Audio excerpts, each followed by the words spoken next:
Maktabni endi bitirgan 18 yoshli qizni tuxumdon kistasini biza olib tashladik. Endigina maktab bitirgan 18 yoshga to'lgan qizimizni uydagilar olib kelishdi. Madina opa, bizda qizimizda tuxumdonlar onkologiyasi shubha qilinyapti va analizlarini ko'rdik. Analiz ko'rganimizda haqiqatan ham onkomarkerlar baland, tekshiruvlarda tuxumdonda notekis hosila aniqlangan 6 santimetrli uydagilariga tushuntirdik. Bo'lishi mumkin bo'lgan asoratlarni va bemorni qizimizni biza laparoskopik usulda operatsiyani boshladik. Lekin biz operatsiya boshlaganimizda xursand bo'ldik. Nimaga? Chunki bu qizimizda dermoid kista biz aniqladik. Dermoid kista bu qizimiz shu qo'pol qilib aytganda kista bilan tug'iladi.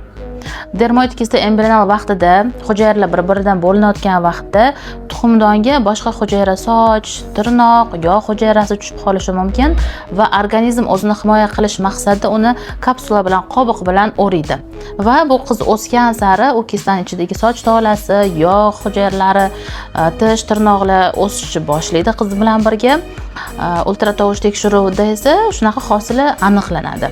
Biz bu qizimiz laparoskopik yo'li bilan kistasini akkuratni oldik. Qorin bo'shlig'iga hech qanaqa soch tollari, yog' hujayralarini tushirmasdan ehtiyotkorlik bilan bu kistani qorin bo'shlig'idan olib chiqdik.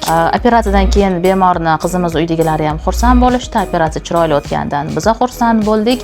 Bu eng yaxshi sifatli kista hisoblanadi. Nimaga? Chunki bu keyinchalik qaytalanmaydi.